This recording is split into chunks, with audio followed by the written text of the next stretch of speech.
The following podcast may contain spoilers.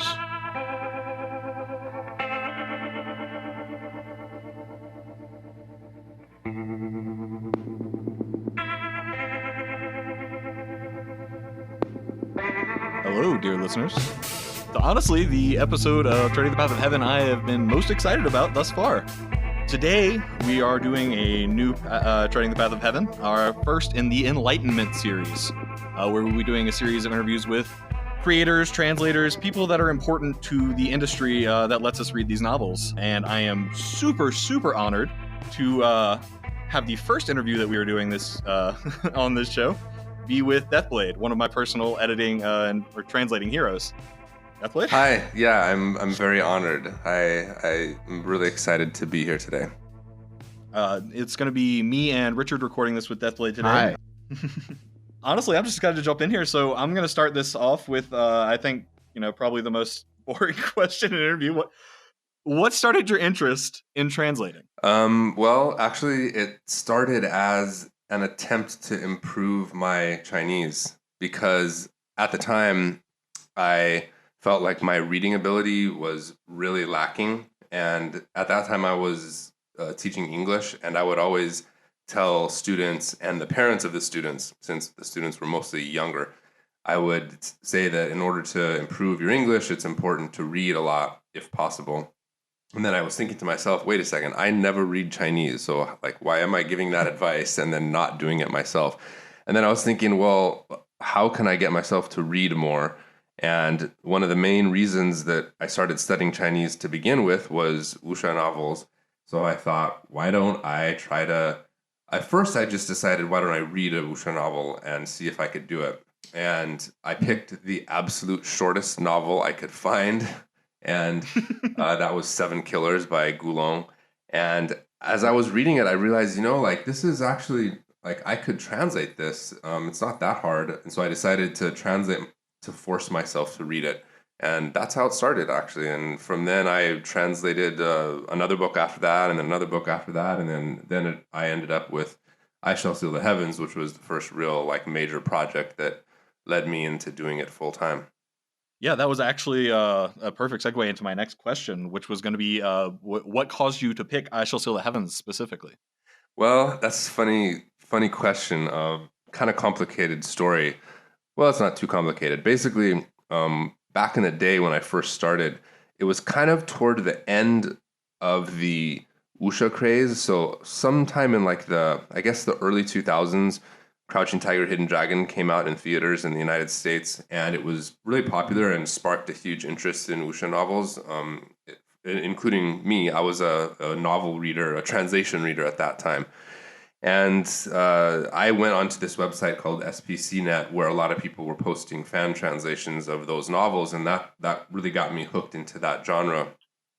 And then by the time I started doing my own translation, that scene was kind of dying away. It was not very much interest, and it was about the same time, almost exactly the same time, within months. I think I'd have to go back to check the exact dates, but about the same time was when He-Man started posting the translation of Stellar Transformations. And that's when the new web novel craze just hit. And then shortly after He-Man started doing Stellar Transformations, then Ren started doing Coiling Dragon. And by the time all of that started to get super popular, Ren started Wuxia World, and back in those days, it was just him, and I feel like there was one other translation. Maybe it was GGP's translation, or maybe it was another one, I forget. But way back then, and I should point out that Ren also was on SPCnet. He was an admin. And so he kind of read some of my old translations, and I read some of his, and he kind of knew me, and I kind of knew him, as fellow members of this same forum. So when Ren started Wuxia World, he at one point just reached out to me and asked me if I would be interested in posting some of my translations onto his site, which they're still there. 7 Killers, like I mentioned, Heroes Shed No Tears, and Dragon King with 7 Stars. They're all old school traditional wuxia novels.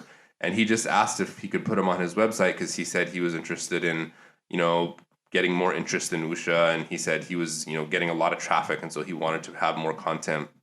And then I was at the point that he contacted me. I was halfway through the fourth novel that I was translating called Dragon King with 7 Stars, and he was trying to convince me to do my next project exclusively with him. And I was like, all right, sure, that's fine. And he said, well, originally I asked him if I could do my own novel, and he said yes, but that he suggested doing a translation. And I just was like, well, what do you suggest? And he said, well, there's this novel called 我与风天, and which of course the English translation that we came up with for the title is called I Shall Seal the Heavens, although not originally. We originally were going to call it something else, but so it was just his recommendation, and he didn't like force me to or anything. He just said check it out. So I checked it out, and I read the first chapter too. It seemed kind of hard, but not too hard. And in the end, I decided that I wouldn't do my own original work. I decided to do a translation instead, and that's how it all started. Well, can I say that I'm very happy that that was the way that history played out, because man, do I love some I Shall Sail the Heavens. To chime in here, I'm curious, what were some of the other names you guys thought of for I Shall Sail the Heavens, since this was the one you guys went with? Well, I'd have to go back because it's been about 2 years. But the key the key aspect that we were having trouble with is that in Chinese it literally means 我欲风天. The yu character literally means to desire something, and so we were kind of struggling with how to translate that character because I think I desire to seal the heavens is kind of like pretty lame, and that just does not have it doesn't roll off the tongue. And so we kind of went back and forth. I can't remember the specifics, but I was the one that came up with shall, because I said I think it contains that meaning, which is that you really want to do something, you want to do it so much that you are going to do it, but it is something that you have yet to do. So I felt like it kind of encapsulated the same meaning as desire. Yeah, no, I like that a lot. It feels like it encapsulates Meng Hao's character as well. Yeah, totally. The Feng Tian, the Seal the Heavens, was a bit easier. Although in retrospect, I think if I had read the entire novel, which I do have to point out, the entire novel wasn't even written when I started translating it.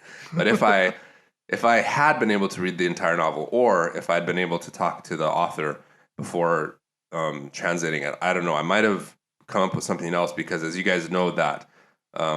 Or I don't know, maybe you do or don't. I'm not sure if you read all the footnotes, but the Feng character, which I translate as seal, can also have a different meaning. And so there's like a play on words there. So I don't know. I probably would have translated it the same way either way, but I might have attempted to come up with something a little bit more clever. But I don't know. I think in the end it worked out good. As devil's advocate, and not to turn you into a George Lucas with your past translated work, if you had that power to go back, what would you really switch it to specifically? Like, what would you debate with switching it to? Because if not I Shall Sail the Heavens, what would it be specifically? Because I've recently read all of I Shall Sail the Heavens, so I missed some of those notes. I mean, I think it's probably impossible to really come up with a perfect word for it, and that's why I say I probably would just stick with I Shall Seal the Heavens, because the main meaning is to seal. It's just that his powers, those powers, because in Chinese the character Feng, in addition to meaning seal, it can also mean to confer, like to confer a title or to confer power. And so his art of righteous bestowal, which is how I translated it, also uses that character. And later on in the novel, it kind of, I tried to word it in English in a way that carried the same meaning, which he basically explains directly that the meaning of seal, there's a double meaning. So again, I don't think that it could have been perfectly translated. So yeah, I probably would have stuck with seal. To be honest, there's a lot of stuff especially going back way into the early chapters where, man, I can tell you, I really had no idea. Not that I didn't have any idea what I was doing, but I was very inexperienced in terms of translating, a really long novel. So there's a lot of stuff that I probably would change. And in fact, we're editing it now to be released in ebook form, and there are going to be some changes. Nothing, it's not like Meng Hao is becomes a woman or something. It's not like like major plot changes, but like there's definitely some things that I would have done differently. And I think that when the ebook version comes out, it's going to be an even higher quality read than the translation that's live on Wuxia World right now. Oh, that's awesome. I'm excited. I'll have to check that out. Definitely will get that. So what is like, in your opinion, what would you say is the most iconic scene in I Shall Seal the Heavens? Man, that most iconic scene. Geez, I mean, that's really hard to say. I mean, there's so many chapters. I think, and I assume that probably most people who are listening to this will have already read the whole thing. And if you haven't read the whole novel, well, this is your warning that we're going to talk about spoilers. I mean, as you guys know, the full meaning of the whole Seal the Heavens thing, not only is it not really explicitly explained, but it doesn't even become clear in terms of plot development what the implications are, even down to the very end. I mean, you could talk about it for a long time because all heaven, I mean, one of the reasons why I translated all heaven as all heaven, like a Taoist name, was because I wanted to make sure to have that heaven in there. Technically, it's kind of supposed to be a name, but I think it should be viewed as a Taoist name because up until the very end of the book, you don't know that it's a name. And you remember there's a cultivation level where it has all heaven in there, and the Chinese reader would have no way of knowing that was a name. And so I felt that it was important to have heaven in there because the title is I Shall Seal the Heavens, and he literally does seal the heavens of the like little part of the universe that he lives in, and so but then again, the chapter where he first actually says that, like, I shall seal the heaven. I think it's in his core formation tribulation, if I remember correctly. That's a pretty cool scene, like this giant hand like flying down, and he's like, ah. I think honestly that's the one that comes to mind when I think about it. Just the first time he actually said, "I shall seal the heavens." It was just so powerful. Yeah, it was a super cool moment. But when you look at the whole story in terms of like the entire plot of everything, that's kind of like really when he's like almost a baby in terms of overall power. But yeah, that's one that would definitely be on my list. And in fact, I solicited suggestions for art to use for the covers of the ebooks that we're gonna publish, and obviously people suggested that, and I'm really leaning toward using that. Although that will be hard for an artist to portray, I think, to do it justice at least. But I think I'm gonna try to get it done. Exciting. Richard, do you have one that we got from Reddit? Oh, sure. I'll give one of the suggestions from Reddit. Let's start with I pick you. Rigid Nipples from Reddit asks you, Deathblade, how and when did you meet Ren, both online and in person, and what made you stay at Wuxia World? Well, like I mentioned before, we kind of knew each other on that forum, and he originally, I'm thinking back to exactly how it happened. I think, if I remember correctly, there was a phone call where he said, "Hey, let me give you a call. I want to talk to you."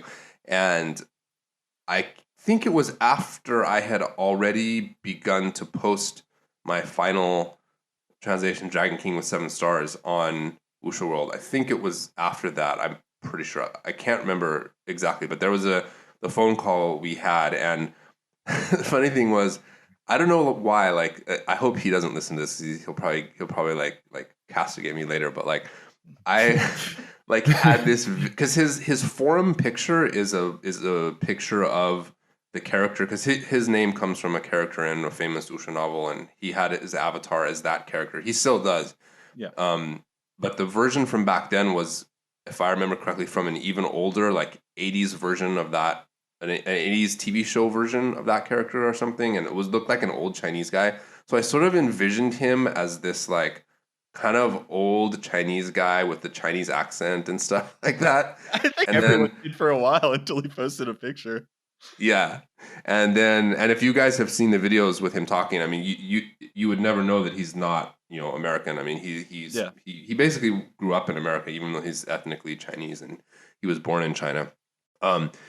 so that was the first time we like quote unquote met. The first time we met in person was actually when I went on vacation to Vietnam, and that was just before baby Deathblade came along. He was, I think that was maybe 4 months or 5 months before he was born, and we went on a vacation to Vietnam, and that was when Ren was living and working in Vietnam, and it was completely coincidental. I had planned to go on the vacation already, and since he was there, I decided, hey, why don't we meet up? So we had a dinner there where we sat down together for the first time.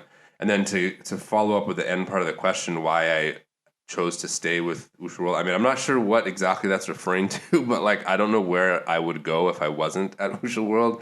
I mean, the options right now are not very like promising outside of Wuxia World. And one of the reasons why I I guess an ancillary point is my original novel. And I don't want to get into the details of that because it's kind of boring, but I chose to stay at Wuxia World with that because mainly because I'm lazy, actually. Like I'm familiar with Wuxia World on the people around you, right? Yeah. I don't feel like going out and starting my own WordPress and like doing all that stuff. It's just it's a pain. I'd rather focus on the fun stuff, the writing and translating, and so that's why I think it's better to just stay put. I like it. So more of like a fun history question. What's the story behind your handle Deathblade? Okay, well, the story, all of these stories kind of like revolve around the same sort of like theme, and the theme it goes back to that website SPCnet, which was where everybody was posting the Wuxia translations back in the day. And when I went to that website to start reading those Wuxia novels, I just put my username as Deathblade because ever since I was, I guess, I don't know, teenager or so, around high school time was when Warcraft came out. I remember playing the original Warcraft and then Warcraft 2. And when I think it was played original Warcraft. Yeah, that's a long time ago. I played back in the day. Right, man, those were good times. So anyway, when StarCraft came out, that was when I started going online to play. And believe it or not, my dad's a real computer guy, and he also got into StarCraft. And we had like a LAN network at our house, so my friends would come over to play, and that was basically my StarCraft handle from when I was a teenager. And so when I started the SPCnet account, I just was like, whatever, I'll use my StarCraft handle. Nice. And then I didn't even go to SPCnet for probably something like, I feel like it was like 10 years. Maybe it was probably less than that, but I didn't even log in for a long time. And then when I decided to start posting the translation of that 7 Killers novel that I talked about, I just logged into my old account since it was already there, and then just started posting. And then it just kind of, one thing led to another. And by the time I Shall Seal the Heavens came along, I had already been using it for quite a while, and so I just kept using it. And if I could go back in time, I would probably pick something else. I think it's like, even back when I was a teenager, I thought I picked it because I thought it was like sounded ridiculous, like just really kind of like over the top. Yeah. So if I could go back in time, I'd probably change it. But it is what it is. Well, it's become so iconic now that who can say? I guess I'll take over with a Reddit question from here on for the next one. It's going to be 2 questions, one serious and one person who asked something that he is seriously asking. I'm a little scared now, but go ahead. The serious question will be, other than your own translations, what are some of your favorite novels, translated or not? And that one's from Forfade. And from the Great Powerful, his one question is, and he said serious, do you even lift? Question mark. Okay. So I guess I'll hit the last question first. I guess that means like lifting weights or something. The only weight I lift is like my stomach as I haul it out of my chair. I've seriously gained like a lot of weight in the past several months. I haven't gained that much weight. The funny thing is, as I'm sitting here in my little office looking down on the floor next to me, I have a bunch of weightlifting equipment, which is very dusty. It's the fate of every piece of weightlifting equipment I've ever owned. Yeah. Actually, Before Baby Deathblade came along, both me and my wife had a really like uh, regular and sort of intense workout program. And then the baby came along, and that just kind of threw everything out the window. And then like actually, I went on vacation to America after I finished I Shall Seal the Heavens. And my goal upon returning to China was I was like, I'm definitely going to start working out again, definitely.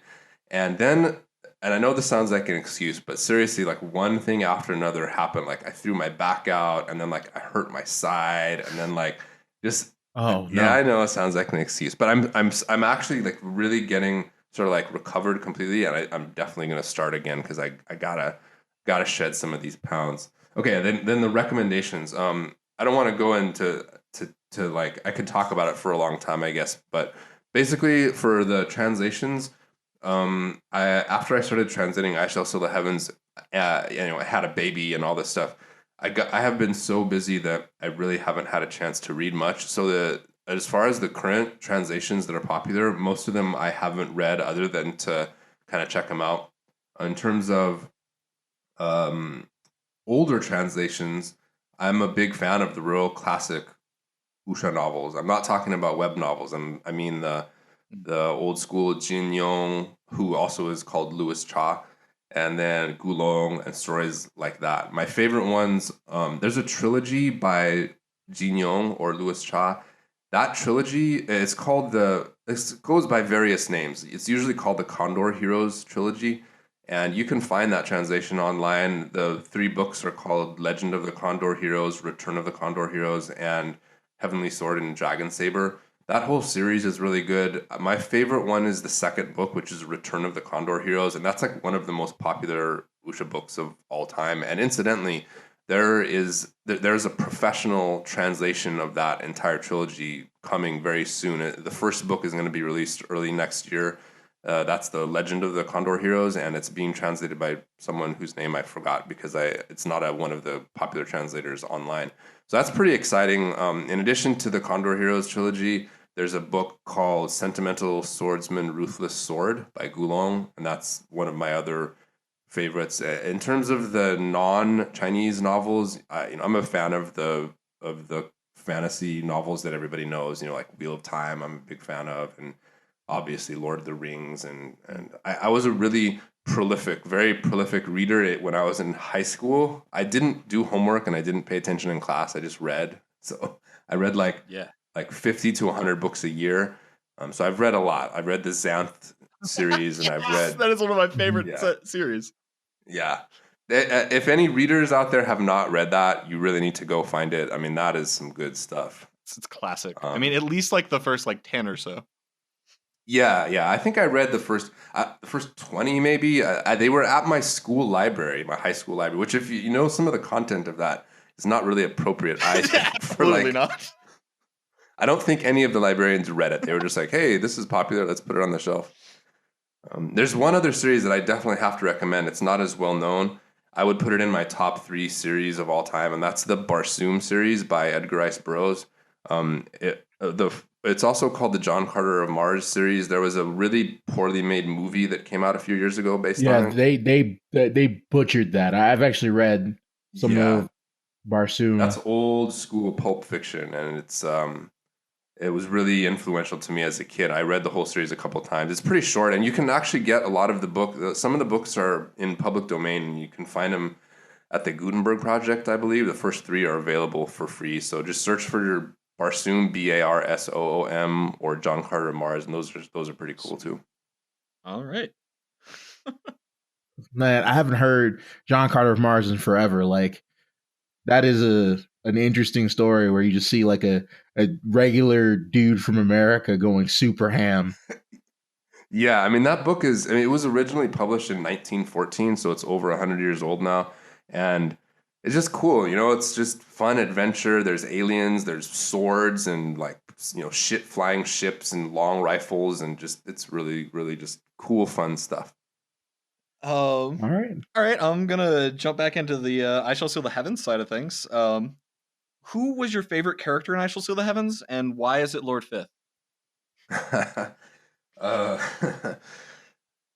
I mean, I've thought a lot about how to explain I Shall Seal the Heavens to people who haven't, who aren't familiar with it. And I feel like it's similar to trying to explain Doctor Who to people who haven't read it. You're like, there's this scholar and he's got this parrot and then there's a mirror. It's like, people are like, what? But one thing I in my musings about that, one thing I realized is that, I mean, this is pretty obvious, but I think Meng Hao is the character, right? Everybody else is a secondary character at best. So if you take Meng Hao out of the picture, which, I mean, I would have to say Meng Hao, I guess, because, I sort of feel like I identify with him most as being just kind of like a regular person, kind of a nerdy person. But if you take him out, it gets really hard. I honestly am not sure who I would pick, because there's a lot of really cool characters. I think toward the end there was one that stuck out to me for some random reason, and that was his name was Yuan Jian. I think he was like the body cultivator, and he and Meng Hao. It was in the where did they meet? The Wind Realm. Yeah. Jeez, it's skipping my mind what it's what I translated it as. Anyway, he was kind of a scoundrel guy, and I liked him a lot. But as far as the rest of the classic characters, it's really hard to say. They all have their good points and their downsides. What was the other? There was another. Oh, Lord Fifth. That's I mean, okay. So in Chinese, it literally uses the character for a grandfather, but that character can also be used as like a title in some ways, and like I knew ahead of time that the whole mantra that I ended up translating as have faith or whatever. I knew that have faith thing was coming, and so I intentionally decided to use a Lord to go with that, because I felt like it would resonate with people, which I think it worked in that sense. And after that, I've actually taken to translating that character as Lord more often in other situations, because I think the reason or the feeling behind it is supposed to be like something that something grand. And as opposed to Grandpa, like if he was Grandpa Fifth, I feel like that would come across as extremely creepy, like considering what he does. Like nobody wants a grandpa that is like that. So I feel like calling him Lord would be better. And in terms of why it's Lord Fifth and Lord Third, that is, nobody knows that except for Argun. And I didn't ask him directly about that. I don't know. I didn't think to, but one thing that he mentioned, I don't know if you guys noticed this, but there's a contest that went on to bring a fan to China to meet him, which that's still going on. It just everything that has happened in the scene recently has caused like a lot of things to slow down, but that is going to happen. And in his in Argun's own introductory words, he said that he would provide secret details about Lord Third and Lord Fifth. So I'm actually looking forward. I hope that I get invited to that meeting when it happens, because I want to know. Now, are you allowed to spoil those secret details for those plebs like us that won't get to hear that special secret information? Well, that'll be up to him. If he gives me the go ahead, then definitely. I can hope. I have a question for you. Let me we'll pull that up from him. And this is from Skyneto. And I think this is pretty poignant since you were speaking about Argun. If you had to choose any other novel to translate that wasn't written by Argun, which one would it be? Wow, that's a hard question, because the thing is, I'm not very familiar with the content in Chinese. Like, these novels were really long, and it would be hard for me personally. I mean, I read pretty fast, but I don't read that fast. It would be a challenge to go through a huge novel in English with my current schedule, let alone Chinese, because I read probably at half the speed I do in English when I read Chinese. So other than kind of just like random things I've heard, it's really hard to say. Based on my current understanding, Argun tends to be a little bit superior in terms of his writing ability. Like he tends to sound a little bit more literary in some ways. So if I was going to pick somebody else, like let's say that there were no translations and I could pick I eat tomatoes or I could pick Tangjia Sanshao or something, I'd probably pick one of the top ones, and I would probably go with somebody like I eat tomatoes, because from what I understand, it's in a lot of ways easier to translate their stuff because it's not as Yeah, complicated. I'm constantly marveled at your ability to capture Argan's eloquence. So like, I could understand why you'd want to move in that direction. I appreciate that. I mean, the other option would be to do the opposite and try to find. I mean, like for example, however good Argan is, he's still a web novelist, and Jin Yong is a real author, and it's been a really long time since I've read any of the translations of his work, so I can't comment on the quality of the translations that exist on the web. But his Chinese is so complicated because he writes in a style that's like similar to ancient Chinese, and I can't even read it. Like I have some of his books on my shelf, and I try to read it, and I just can't barely get through a couple lines. So the other option would be to try to push my ability even beyond what it is now and pick something even harder than Argon. Break so it would through be to the next level of translation. Yeah, so I'd have to consider which to do.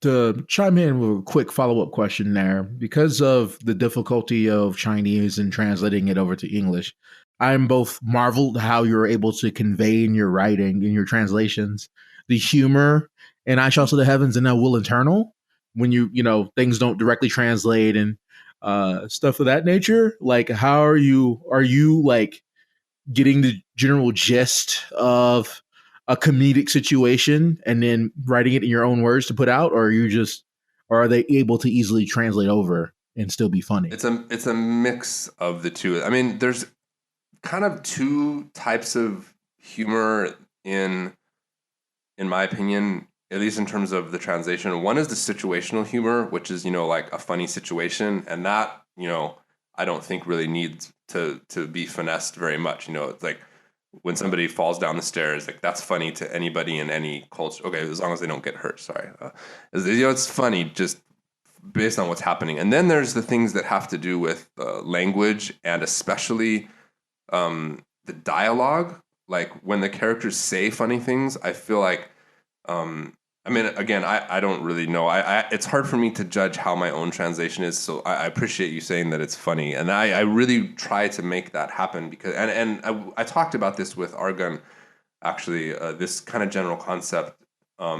He and I are on the same page, and I was really delighted when I heard him say this because I didn't solicit it. He just randomly said it. He basically said that the translations should elicit the same like emotional responses in people as the original Chinese. And I could talk about this for a really long time. My theory, or you could say my Tao of translation, is I feel like that's the most important thing. Is that the readers sort of experience the same thing that the reader does in the original language. And that's why I'm not a fan. I just made this big kind of rant earlier this morning in the A Will Eternal Discord server about this. What's more important is that I think that the readers experience the same thing that the Chinese readers do. And so that's why when the translation's really literal and stuff, I feel like that's a disservice to the reader, and it's not fair to the author because the ideas that the author wants to get across aren't coming across. And so with the humor, sorry, I took a long way around to answer your question, but with the humor, the situational stuff is easy, but with the dialogue based and the wordplay based stuff, I do tend to reword it, not reword it, but like word it in a way that is funny that I hope is funny to the reader, as opposed to a direct translation of the Chinese. It's just how Chinese is different. Chinese people think differently, and the language itself is very different than English. In a lot of ways, the vocabulary used in Chinese is a lot there's a lot more limited than in English. And Chinese has this huge reservoir of idioms and things like that and cultural references. But in terms of just the everyday vocabulary, especially the vocabulary that comes across in these kind of novels, and I'm not talking about the Tao stuff. I'm just talking about the comedic situations. The vocabulary is relatively small and it can get repetitive. So I try to mix things up, and I try to pick things that people will find funny. I'll give you an example, which is in I Shall Seal the Heavens. So Lord Fifth will often use bitch in yeah. In Chinese, he doesn't use that word. In Chinese, he uses the word your sister, and yeah, but and so like I could have translated that, and most translators do. Most translators translate the like your sister, your grandmother thing, and the thing is like it is funny to English native English speakers, but it's funny for the wrong reason, in my opinion. It's funny because it sounds like silly, right? But in Chinese, it does not sound silly. Like to say like your sister, like if you're doing it with in my opinion, it's exactly like bitch. Like if you're with your friends and you're like, what up, bitch? Like it's like, haha, cool. But if you say that to somebody you don't know with the wrong tone, it's like really offensive. And it's the same with that your sister thing. Like depending on how you use it and who you use it with, it can be really offensive, and it doesn't sound funny just because it sounds silly. So I tend to get a little bit more like what I would say like native in terms of the English side and less literal to try to carry across that humor. Well, you've hit on all nine, sir, so I really appreciate the work you do. Out of all the books of this genre that I read, I Shall Seal the Heavens and Will Eternal has me like laughing in stitches more often than any of the other books. So, well, that's I'm glad, because there's some really funny stuff there, and I laugh out loud when I read it in Chinese, and I just hope that people do the same when they read it in English. So this is just more of a curiosity on my part. At what point during the story of I Shall Seal the Heavens did you read the ending of I Shall Seal the Heavens? Wow, that's this is some exclusive information because nobody's ever asked me. I've never told anybody.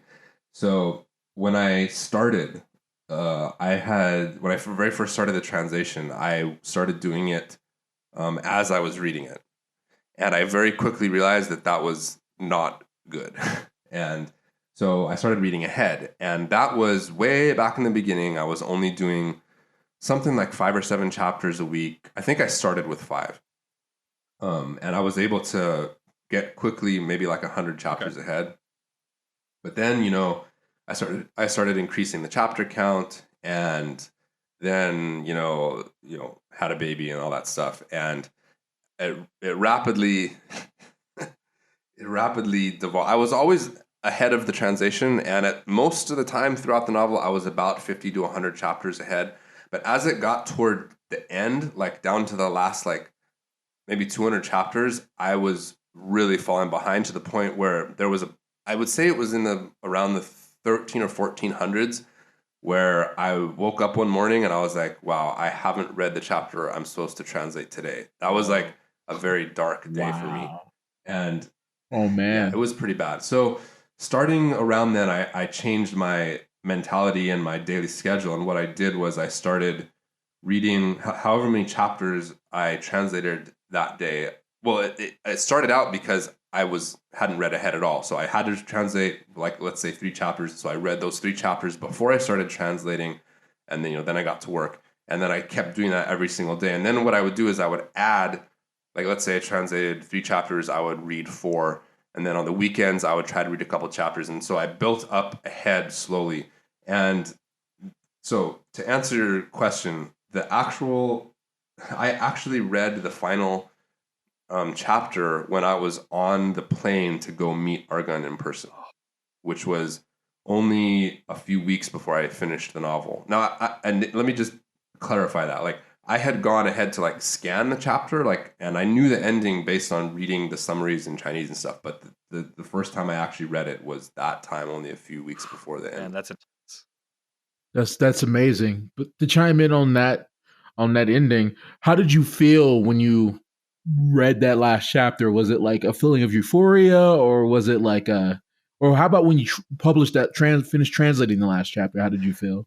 It was, I don't know, it was when I finished reading it, it was sort of like a relief, like, because, and another thing was, so, we all know the ending line with Chu Yuan, and I had read that part, way long time ago. I read the entire end chapter, but the thing was, I didn't really understand it when I read it. Like, I didn't quite get the point. And so I had been waiting for that entire time to read it in context. And it was really cool. I was like, oh, okay, now I finally get it. And I was just like, I was relieved. I was like happy. I was a little bit sad. I was relieved. And then in terms of when I actually translated it, it was like a really weird feeling. It was like, I was just like, wow, like, over 1,600 chapters, 2 years of my life. Wow, I'm finally finished. It was kind of bizarre. I kind of laid on the couch and was just like stared up at the ceiling for a while. Well, you have a question, Kenny, or can I follow up with another Reddit question before we? What's the first con that comes to mind that Meng Hao ran? Like, what out of all of Meng Hao's cons, which one's like your favorite or the one that comes to mind first? I mean, the one that comes to mind first is the very first one in the novel, I think, or I guess it would be the little shop he sets up. It's just like it's so. I think that's a pretty iconic scene. I'd like to see that illustrated. I mean, well, it is illustrated. I don't know if you guys know, there's a comic version, a manhwa version that's out, and that scene is in there. And the scene in the manhwa version is not that amazing. The artist is not like, a super like famous artist, but I would like to see it well illustrated. Just so hilarious to me with his like homemade banner and everything. Yeah, no, that was one of the few stories we told when we reviewed I Shall Seal the Heavens, because it's just so funny. That story literally hooked me into finishing this novel. Like, I got to that point while reading it, and I was like, "This is amazing." There was another one. There's two. If I remember correctly, there was this one where it was when he was in the Milky Way Sea, and like they were like checking like how many demon hearts he had, I think. Yeah. And I'm pretty sure it was in that scene where somebody literally like passes out from shock, it like falls over on his face, and like the levels of shock in those chapters were like just amazing. Well, Richard, do we have any more Reddit questions? Oh yeah, there's a couple. I'm gonna get these knocked out, and it's funny. Well, let me read that. It's VVOVV underscore, and Forfeit kind of asks the same kind of question. Forfeit asks he was like, "What are some of your favorite like tropes? What are in web novels?" And VVOVV underscore asks, in light novels and web novels, what are the tropes that make you facepalm, that make you want to consider dropping the novel? Oh, that's interesting. All right, let me think for a second. Can you guys cut this audio out if I take like a minute to think? Oh yeah, I'll edit it and I'll make it like real snappy. Okay, let me think about this for a second. That's a hard question. Okay. I never even thought about it before. Okay, well, that's a hard question. I think, like, I've been sort of immersed in Chinese culture for such a long time that, to be honest, a lot of the things that might jump out to people who are not familiar with Chinese culture and language, to me, they kind of just sort of roll off my back, I think. And actually, this kind of goes back to, I'm going to sort of shift this answer a little bit, because I can't think of anything off of the top of my head that jumps out to me that sort of like grates on me in Chinese. But what does grate on me is when there are things that get translated in what I feel to be a wrong way. And I guess I shouldn't say wrong, but let's say a way that's different from the way that I would do it. Not to say that I feel like I am right in every situation, but there are some really common things in the novels that I see translated wrong that really just drive me like crazy. Because, we were just talking about how it's important to get the feeling of the Chinese across. Yeah. And there are some times when I feel like the translators miss the mark so bad that it's really sad. Like, one of the ones that drives me crazy absolutely the most is the whole I, your father thing. And like the thing is that, like, you can look it up in the dictionary, and in some of the Chinese to English dictionaries, that expression will actually come out, in the dictionary as I, your father, because literally it does mean that. But I feel like it sounds really awkward, and it doesn't sound cool at all. But in Chinese, it sounds really cool and kind of like badass. It's like something that a guy in like a bar would say to somebody, like while threatening to punch him in the face for something he said. But like if you're in a bar in America like some guy is like annoying you and you're like, I, your father, will punch you in the face. Like, I don't think anybody's going to take you very seriously. And so I feel like those are the things that really annoy me when I see that kind of stuff. Just makes me like kind of roll my eyes. And then on the other hand, I guess I could talk about, well, I don't want to get too much into Chinese culture because I think we're already, going kind of over time here a little bit, and I think there's more questions. But basically, there are some aspects of Chinese culture that kind of frustrate me, having lived here for such a long time. And so when I see those like attitudes and things like in the novels, they kind of annoy me. But that's a really complicated topic to get into in just a couple minutes. That's fair. I would buy somebody a drink if I was in a bar here and someone said, I, your father, will mess you up. I would buy them a drink. I'm like, that's incredible, guy. Calm down. What's funny is I've actually used that in Chinese on people in China. Not very often, only a couple of times. And I think they were like super shocked to hear a foreigner say it. That's awesome. It'd be like, I don't know. I don't know what the equivalent would be, but it would be kind of like, if you saw some like Chinese guy that had an accent just bust out some like really like hardcore like cussing, you would just be like, whoa. That would be incredible. I would buy that guy a drink too. All right, I got a few more because Fourth Aid actually had a lot of questions for you, Deathblade. So I'm going to keep going with it. All right, bring them on. Let's see. Fourth Aid asks, do you have any tips or tricks for learning a new language?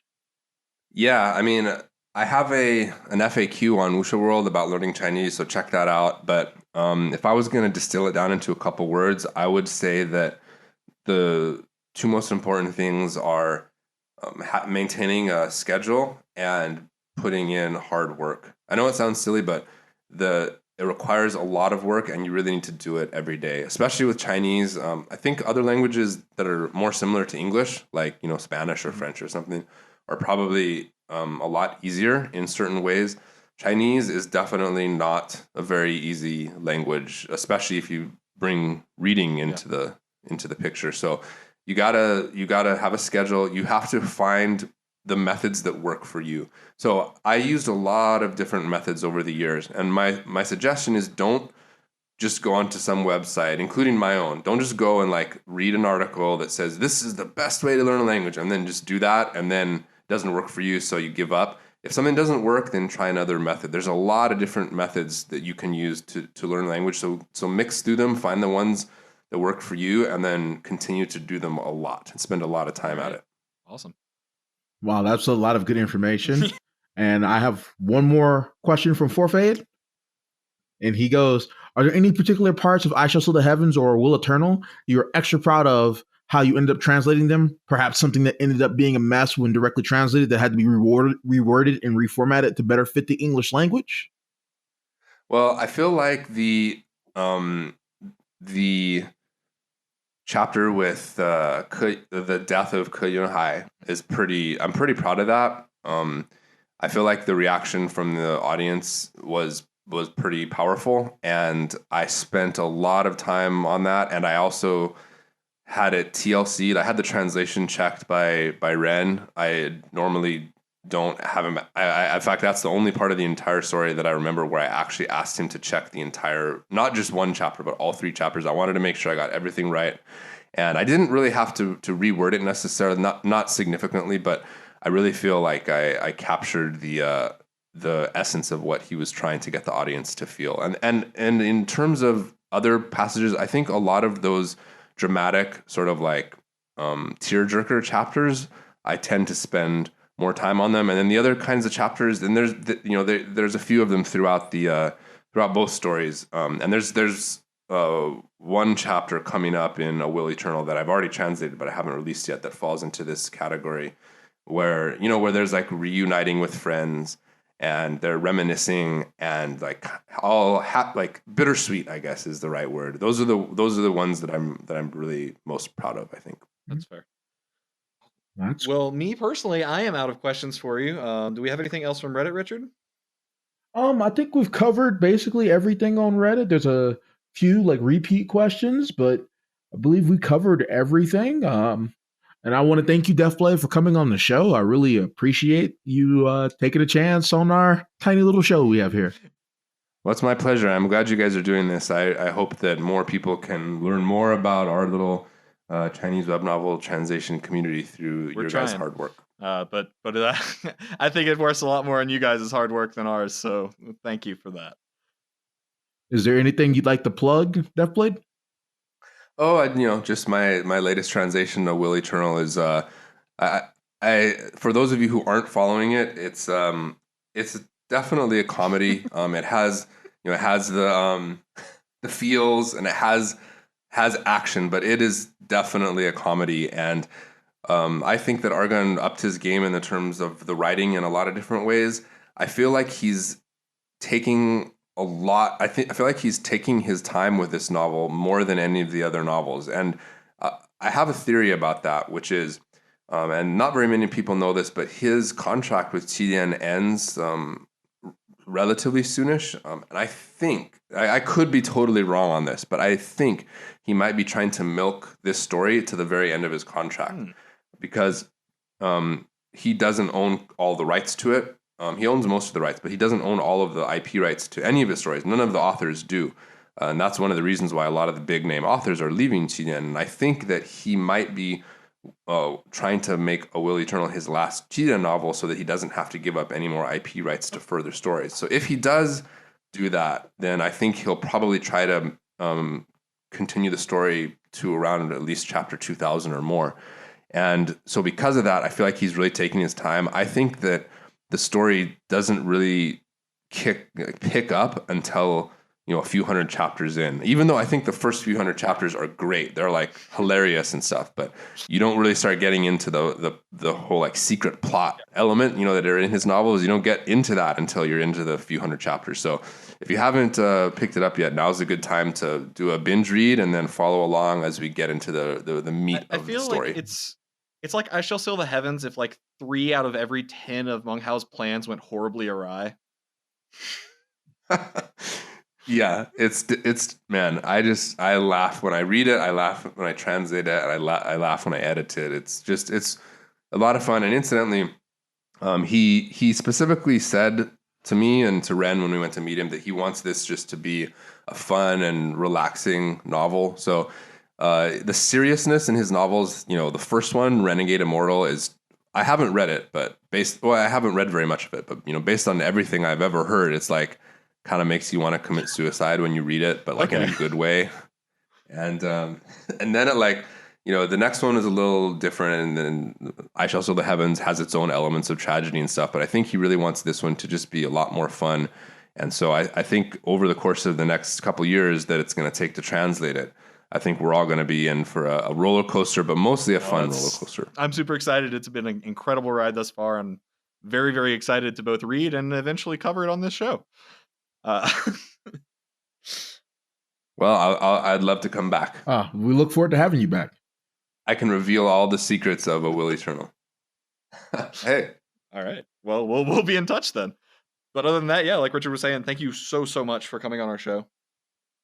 Absolutely. It was really fun. I had a blast. You can follow us on Twitter at Tiger Coaster.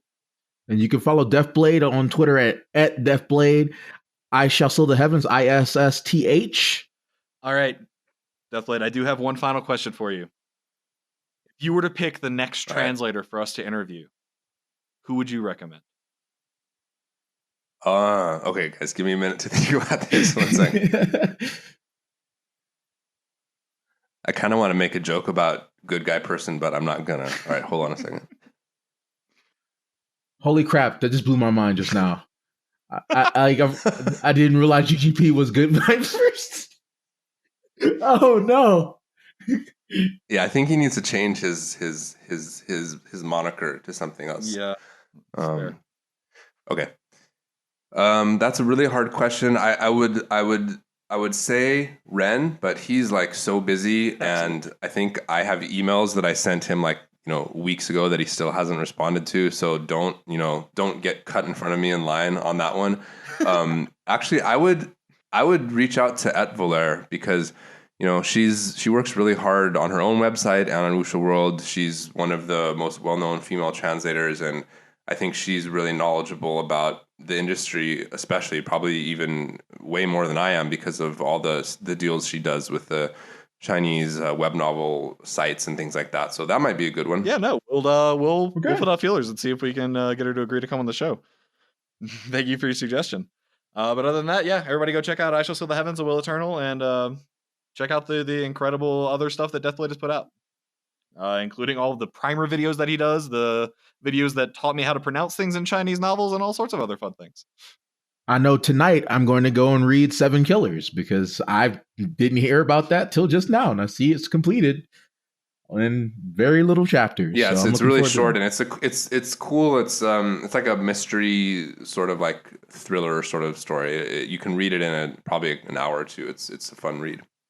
Awesome, and thank you guys for listening, and thank you for joining us, Deathblade. I know we've thanked you like 3 times, but really. Really? No, thank you. Yeah, thanks, guys. Actually, here in China, it is now 1 p.m., and if I don't start translating my next chapter within the next 10 minutes, then I will not be able to finish my quota for today. So I actually do have to go and start working. All right, sorry for holding that up, and don't blame us, guys. Bye-bye. All right, see you guys.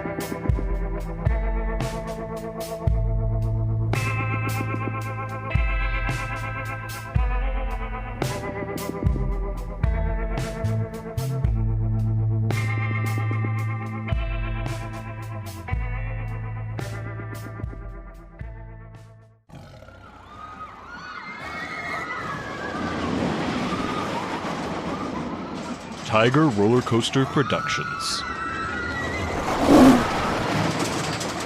Tigers are scary. You try to get off.